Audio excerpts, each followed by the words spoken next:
Cuán firme cimiento se ha dado a la fe de Dios en su eterna palabra de amor. Con el propósito de compartir con usted todo el consejo de Dios, le presentamos A través de la Biblia, un análisis de la Biblia, libro por libro, que nos ayudará al crecimiento de la vida espiritual.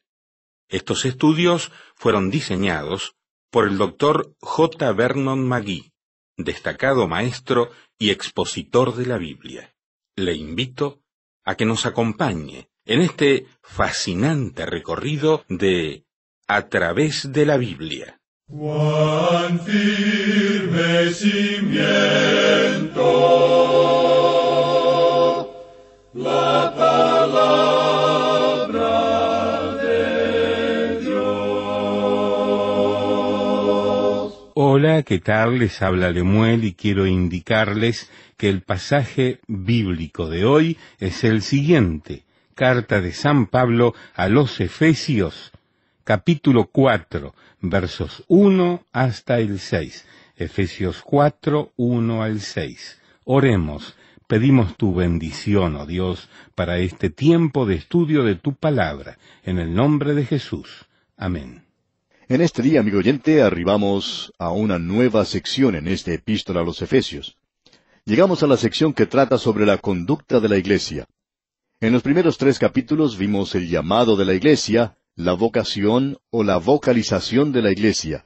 Aquí tenemos la vocación del creyente, el llamado celestial, y ahora el andar terrenal del creyente, no un andar mundano, sino un andar terreno. Estamos caminando aquí sobre esta tierra. La iglesia está sentada en los lugares celestiales en Cristo. Él es la cabeza del cuerpo y está sentado a la diestra de Dios. Pero la iglesia tiene que andar aquí en este mundo, como veremos más adelante. La iglesia aquí es llamada un nuevo hombre. La iglesia ahora ha sido hecha nueva, y este es un nuevo hombre que andará, y llegamos así a la parte práctica de esta epístola. En esta última sección de la carta a los Efesios vamos a considerar la conducta, la confesión y el conflicto de la iglesia. La iglesia aquí es un nuevo hombre y la iglesia será una esposa. Y también la iglesia es un buen soldado de Jesucristo. Hemos estado en la cumbre del monte de la transfiguración en la primera sección, y probablemente el lugar más elevado espiritualmente en el Nuevo Testamento se encuentra en esos 3 capítulos. Esa es la razón por la cual pasamos tanto tiempo sobre ese monte. Pero en esta última división pasamos al nivel del diario vivir, a donde vamos a considerar las actividades de rutina. Vamos a entrar aquí a lo que realmente es básico, donde nos enfrentamos a un mundo poseído de demonios y a una muchedumbre escéptica. Ahora, ¿seremos capaces de traducir estas verdades de la cumbre del monte a algo que es realmente práctico? ¿Vamos a ser capaces de estar firmes y de andar a través de lo que sucede en este mundo? Nuestro Señor dijo que estábamos en el mundo, pero que no pertenecíamos al mundo. Se ha indicado que esta epístola a los Efesios ocupa la misma posición teológicamente que ocupa Josué en el Antiguo Testamento. Llegamos ahora a la posición donde esta verdad es manifestada. Josué, usted recordará, entró a la tierra prometida. Él guió a los hijos de Israel a pasar el Jordán. Eso nos habla de la muerte, la sepultura y la resurrección de Cristo. Él los llevó a ellos a la tierra prometida. Allí es donde usted y yo vivimos en el día de hoy, o por lo menos donde deberíamos estar viviendo hoy, en el territorio de resurrección. Josué los llevó a la tierra que Dios les había prometido a Abraham, a Isaac y a Jacob, y también a Moisés. Era suya por el derecho que le daban las promesas. Pero él tenía que apropiarse de ella tomando posesión, y posesión es la principal palabra en Josué. Llegamos ahora a esta parte donde está esa palabra aquí. Antes, en los primeros 3 capítulos, era la posición. Nosotros hemos sido bendecidos con toda bendición espiritual. Dios hizo eso para nosotros. Pero, ¿estamos andando aquí nosotros en posesión de ellas? A los hijos de Israel se les había prometido esa tierra, pero para ellos era algo del futuro, porque hasta entonces ellos nunca habían podido entrar allí. Pero ahora ellos han entrado a la tierra prometida. Ellos han entrado a ese lugar para su gozo y bendición y la bendición para los demás. Aun cuando los enemigos y otros obstáculos se encontraban en su camino, Josué tuvo que vencer eso y ocupar la tierra. A Josué se le había dicho que yo os he entregado todo lugar que pisare la planta de vuestro pie. Todo eso es tuyo, pero tú solo vas a disfrutar aquello que llegues a poseer. Ahora el creyente tiene el privilegio hoy de entrar y ocupar, poseer todas las bendiciones espirituales en los lugares celestiales, las inescrutables riquezas de Cristo. Pero ellas deben ser buscadas con un detector espiritual, que es la palabra de Dios. Hemos podido observar declaraciones gloriosas. En lo futuro habrá mandamientos. A aquellos que han sido llamados a ocupar un lugar tan exaltado, se les demandará una forma de vivir que esté de acuerdo con este llamado. Hay tantas personas en el día de hoy que se han detenido en la primera parte de esta epístola a los Efesios. Se convierten ellos en santos superespirituales. En cierta ocasión un pastor conoció a un matrimonio que era bastante activo en la iglesia, sin embargo no eran miembros de esa iglesia. El pastor les preguntó un día, ¿por qué no se unían a la iglesia? ¿Por qué no se hacían miembros? Y ellos miraron hacia arriba y dijeron, nosotros somos miembros de la iglesia invisible. Y sus ojos parpadeaban al decir eso. Bueno, el pastor también miró hacia arriba, pero allí no vio nada de esa iglesia invisible, y por supuesto, la razón por la cual no vio nada era porque era precisamente invisible. Pero amigo oyente, nos hemos dado cuenta que muchas veces esas personas que dicen ser miembros de la iglesia invisible son realmente invisibles. Son invisibles los domingos por la noche y son invisibles los miércoles por la noche o cuando corresponda al día de oración y estudio bíblico. En realidad, muchos de ellos son invisibles cuando uno necesita a alguien que le ayude. Pero la iglesia invisible, amigo oyente, tiene que hacerse visible aquí en la asamblea local y las personas aquí abajo tienen que andar de esa manera. Hemos llegado entonces a la parte práctica. La conducta terrenal de la iglesia, la vocación. En este capítulo, la iglesia es un nuevo hombre. Tenemos en los primeros 6 versículos la exhibición de este nuevo hombre. Luego, en los versículos 7 al 16, tenemos la inhibición del nuevo hombre. Entonces tenemos los versículos 17 al 32, donde podemos ver la prohibición del nuevo hombre. El nuevo hombre debe exhibirse a sí mismo aquí en la tierra. Los miembros de la iglesia invisible tienen que hacerse visibles, tienen que exhibirse a sí mismos, tienen que ser personas extrovertidas, si me permite la expresión, y promover y predicar la palabra de Dios. Debemos decir que lo que sigue aquí está restringido a aquellos que están en Cristo. Las personas a las cuales estamos hablando en el presente, por lo menos a las cuales se está hablando aquí en esta epístola, son aquellos que han sido salvos, y el Espíritu de Dios les está hablando a ellos. Ahora, amigo oyente, si usted que nos está escuchando en el día de hoy no es creyente, y sabemos que muchos que no son creyentes nos escuchan porque nos han escrito informándonos eso, lo que Dios está diciendo aquí es que Él no le está pidiendo a usted que haga nada hasta cuando usted llegue a ser uno de sus hijos mediante la fe en Cristo y llegue a formar parte como miembro de su cuerpo. Esto es para aquellos que tienen redención y han oído la palabra de verdad. Ahora no se puede urgir a los muertos a que caminen, no importa cuánto insistamos en eso, o la importancia que tenga el hacer eso. Porque Pablo comienza diciendo aquí en el versículo 1 de este capítulo 4 de su epístola a los Efesios, yo pues, preso en el Señor, os ruego que andéis como es digno de la vocación con que fuisteis llamados. El pensamiento es el siguiente. Él dijo que nosotros estábamos muertos en nuestros delitos y pecados. Esa es la condición del perdido. Usted no va a un cementerio con un sargento del ejército para que él dé una orden de atención a los que allí se encuentran y luego les dice que se levanten y que marchen. Amigo oyente, es mejor que usted comprenda esto con toda claridad. Si usted dice eso, pues no va a haber a nadie que marche. Nadie se va a mover allí. Ellos primero tienen que recibir vida, tienen que ser revividos, tienen que tener luz. Así es que Pablo no está hablando aquí a personas que no son salvas.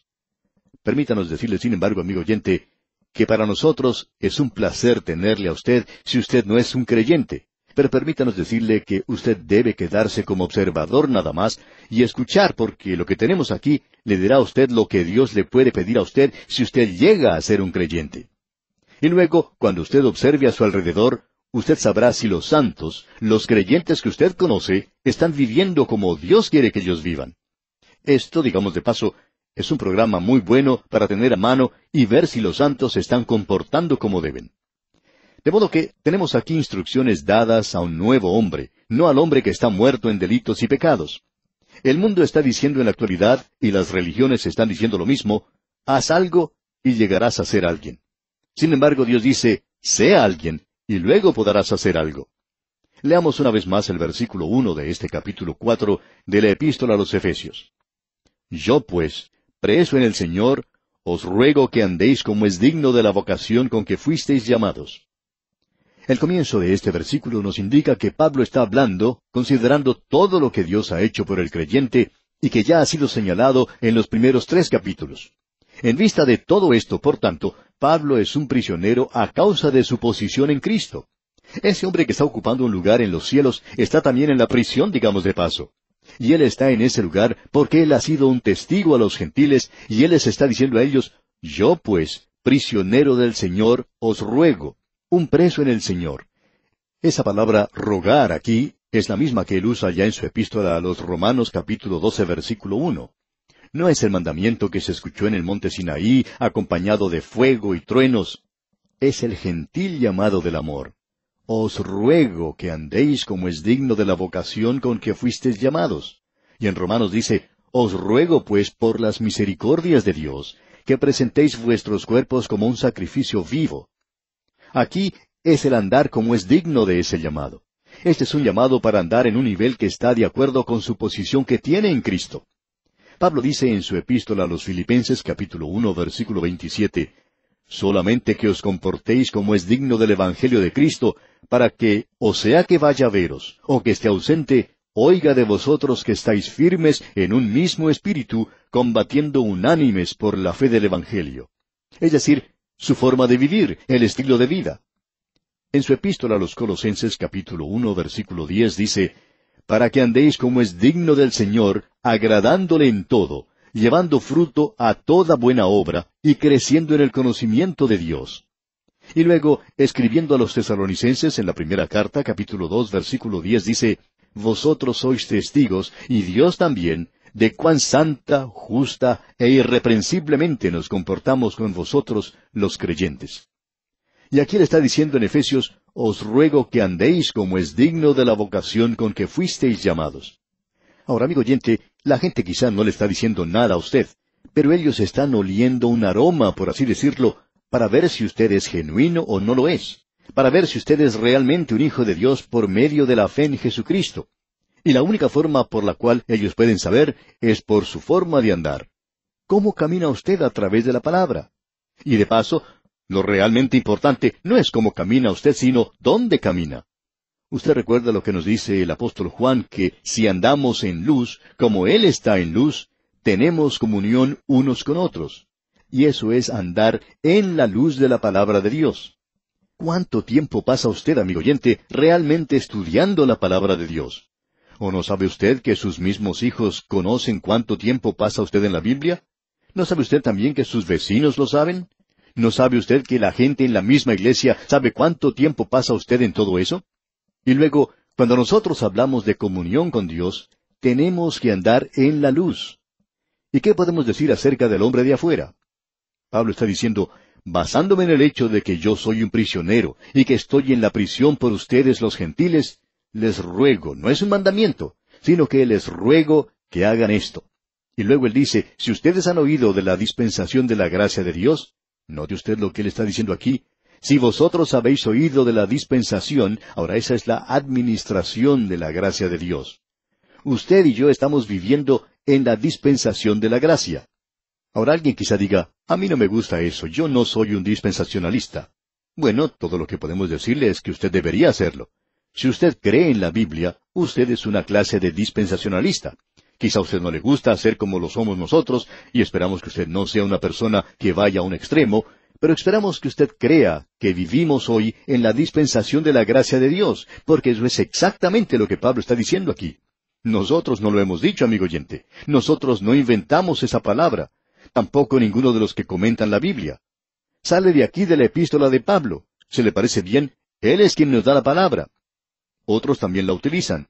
Si es que habéis oído de la administración de la gracia de Dios que me fue dada para con vosotros, que por revelación me fue declarado el misterio, como antes lo he escrito brevemente.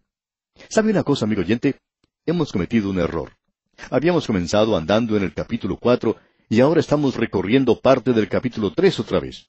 Bueno, no hay nada malo con eso, aparte de que hemos cometido una equivocación. Así es que volvamos a donde deberíamos haber estado andando en este día. Pensábamos que estábamos volviendo a subir a la montaña en lugar de bajar de ella al nivel donde nosotros tenemos que andar, dignos de la vocación a la que hemos sido llamados. Pablo dice aquí, ahora él nos va a decir cómo debemos andar. Y nosotros debemos andar con toda humildad. Y luego él menciona como 7 cosas diferentes. No vamos a comentar todas ellas, pero aquí dice, con toda humildad. Eso quiere decir una mente que no es altiva. Usted sabe que Pablo predicaba lo que practicaba.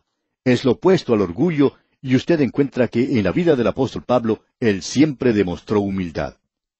El contraste de esto lo encontramos en una historia que ya hemos mencionado en otra oportunidad. En cierta ocasión, un joven estudiante en un seminario había sido enviado a hablar a una iglesia conocida. Bien, él estaba muy orgulloso porque lo habían llamado a él para ser el ministro en esa gran iglesia. Así es que él fue a ese lugar, y debemos destacar que él nunca había tenido ninguna experiencia.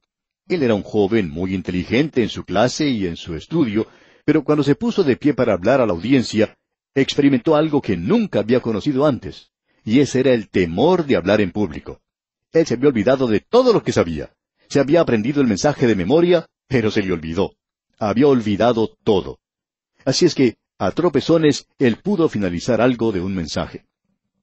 Una anciana que se encontraba en la audiencia se le acercó al terminar el servicio y le dijo, «Jovencito, yo le estaba observando en esta mañana y me gustaría decirle que si usted hubiera subido al púlpito en la forma en que descendió de él, entonces hubiera descendido de él en la forma en que subió. Él había subido con mucho orgullo, pero había descendido, amigo oyente, con humildad y mansedumbre. Así es que podemos darnos cuenta que esto es lo opuesto al orgullo. El apóstol Pablo, escribiendo a los Filipenses, dice en el capítulo 2 de esa carta, versículo 3, «Nada hagáis por contienda o por vanagloria, antes bien, con humildad, estimando cada uno a los demás como superiores a él mismo». Creemos que ese es el estandarte de todas las virtudes cristianas. Caracterizó a nuestro Señor Jesucristo. Él dijo, «Llevad mi yugo sobre vosotros y aprended de mí, que soy manso y humilde de corazón». Hay muchos creyentes en la actualidad que tienen orgullo de su raza, tienen orgullo del lugar, tienen orgullo de su rostro y en realidad hasta tienen orgullo de la gracia. Son orgullosos hasta de haber sido salvos por gracia. Necesitamos, amigo oyente, andar en humildad y mansedumbre. Ahora hay algo más que decir acerca de este andar en humildad, y es este asunto de ensalzarnos a nosotros mismos. Eso fue lo que hizo Satanás. Él cometió este tremendo error. Se cuenta una historia acerca de un grupo de personas que fue a visitar el lugar donde había vivido Beethoven, en Alemania. El guía los estaba llevando por diferentes habitaciones y llegaron a una donde se encontraba el piano, donde Beethoven había llegado a componer algo de su música. Al finalizar su discurso, el guía le dijo a la gente que estaba visitando si había alguno entre ellos que quisiera sentarse al piano por un momento y tocar una nota o dos. Y toda la gente que estaba allí se abalanzó sobre el piano. Cada uno quería llegar a ese lugar primero, pero solo un anciano se abstuvo de hacerlo. Después que todos habían tenido su oportunidad, el guía le preguntó a este anciano, ¿no le gustaría a usted sentarse ante el piano y tocar un poquito? Y el anciano respondió, «Oh, no, no soy digno de hacerlo». Y el nombre de ese anciano era Paderewski, probablemente el único hombre que era digno de tocar el mismo piano que había pertenecido a Beethoven. Y él fue el único que no quería hacerlo. ¿Cuántos de los santos en la actualidad, amigo oyente, se lanzan a hacer cosas aún en la iglesia y no tienen don para hacer eso, pero lo hacen de todas maneras? Dijimos que hay veces que tenemos problemas en encontrar gente que haga las cosas, pero tenemos también otro problema, y ese es el extremo de personas que están haciendo cosas que no deberían hacer. Necesitamos, pues, andar en humildad. Ahora, mansedumbre no quiere decir debilidad. Los hombres que se destacan por ser mansos son en el Antiguo Testamento Moisés y en el Nuevo Testamento el Señor Jesucristo. Es difícil imaginarnos esto cuando observamos a Moisés descendiendo del monte Sinaí y quebrando las tablas donde estaban los 10 mandamientos. Cuando uno observa lo que le dijo a su hermano Aarón y a los hijos de Israel, ¿llama usted a eso mansedumbre? Bueno, Dios la llama así. ¿Fue el Señor manso cuando Él se dirigió al templo y expulsó a todos los que estaban haciendo negocios alrededor de ese lugar? Sí, amigo oyente, Él fue manso. Bueno, el mundo no llama a eso mansedumbre. ¿Qué es entonces mansedumbre? Mansedumbre es tener el deseo, el gusto de hacer la voluntad de Dios a pesar de las consecuencias, el inclinarse uno mismo a la voluntad de Dios. Eso es mansedumbre. Paciencia es tener un buen temperamento. Ese es un fruto del Espíritu. Cuando estudiamos allá la primera epístola del apóstol Pablo a los Corintios, hablamos de esto. Tener paciencia quiere decir el quemar algo lentamente por un período largo de tiempo. Quiere decir que nosotros no debemos ser cortos en nuestro punto de vista. Hay algunos de nosotros que somos así.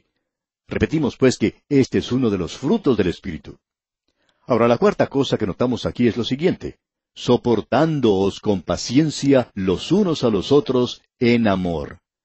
Quiere decir el controlarse a uno mismo en un espíritu de amor, siendo pacientes unos con otros, perdonándonos unos a otros. Luego se menciona un quinto punto, y es el de guardar la unidad del Espíritu. El Señor Jesucristo oró para que nosotros pudiéramos ser uno. El Espíritu de Dios nos ha bautizado en un cuerpo. Nosotros debemos mantener eso, debemos mantener esa unidad, debemos mantener una unidad con los demás creyentes. Usted y yo deberíamos sentir que todos somos parte de un cuerpo. Pertenecemos a un cuerpo, digamos de paso. Debemos decir que esas son cosas maravillosas. Se menciona aquí 7 unidades que nosotros debemos guardar. Notemos eso al leer los versículos 4 al 6 de este capítulo 4 de la Epístola a los Efesios. Un cuerpo y un espíritu, como fuisteis también llamados, en una misma esperanza de vuestra vocación. Un Señor, una fe, un bautismo, un Dios y Padre de todos, el cual es sobre todos, y por todos, y en todos. Un cuerpo es el cuerpo de creyentes. Comenzó en el día de Pentecostés y está durando hasta el rapto. El Espíritu nos bautiza dentro del cuerpo. Luego dice, una misma esperanza de vuestra vocación. Esa esperanza es la esperanza bendita. No tenemos otra esperanza. Un Señor, y esto se refiere al Señor Jesucristo, a su señorío sobre todos los creyentes. En quinto lugar tenemos una fe. Y eso se refiere al cuerpo de verdad que se llama la doctrina de los apóstoles, mencionada ya en el libro de los Hechos de los Apóstoles, capítulo 2, versículo 42. En sexto lugar tenemos un bautismo, y se refiere al bautismo del Espíritu Santo. El bautismo verdadero es el bautismo del Espíritu Santo. El bautismo ritual es un bautismo por agua. Luego, en séptimo lugar, tenemos un Dios y Padre de todos. Y esto se refiere a la paternidad de Dios en cuanto a los creyentes. Ya que solo hay un Padre, Él no es el Padre de los que no son creyentes. La unidad de los creyentes produce una marcada diferencia entre los creyentes y los que no son creyentes. Él es el Padre de todos aquellos que le pertenecen a Él, habiendo sido regenerados. Ahora Él está sobre todo, a través de todo y en todo. Eso quiere decir que Dios es inminente y que Él es también trascendente.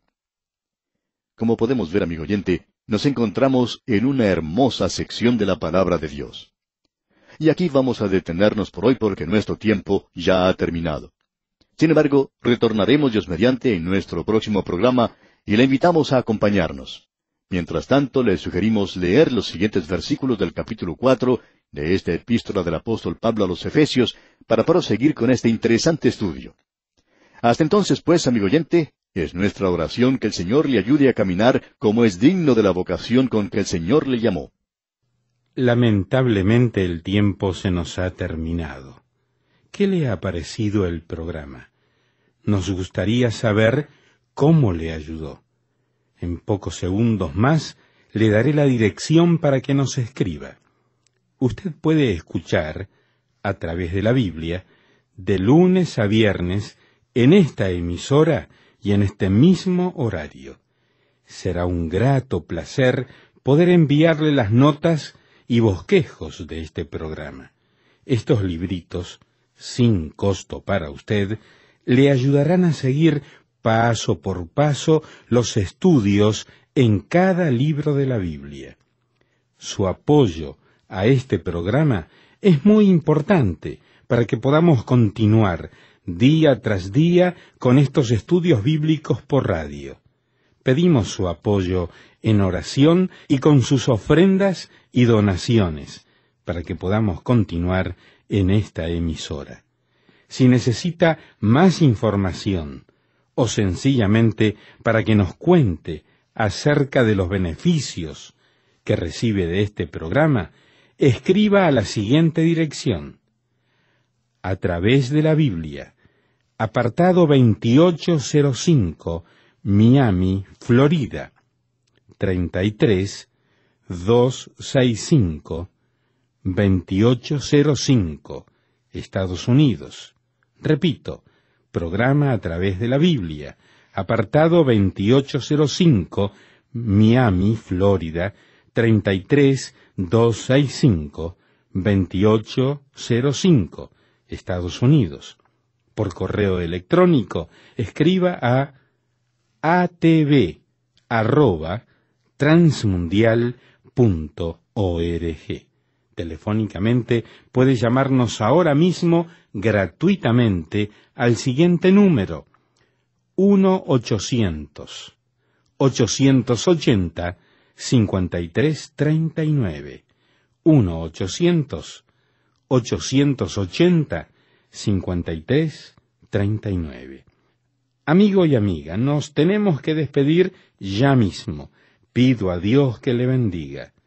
Este programa es producido bajo los auspicios de Radio Transmundial.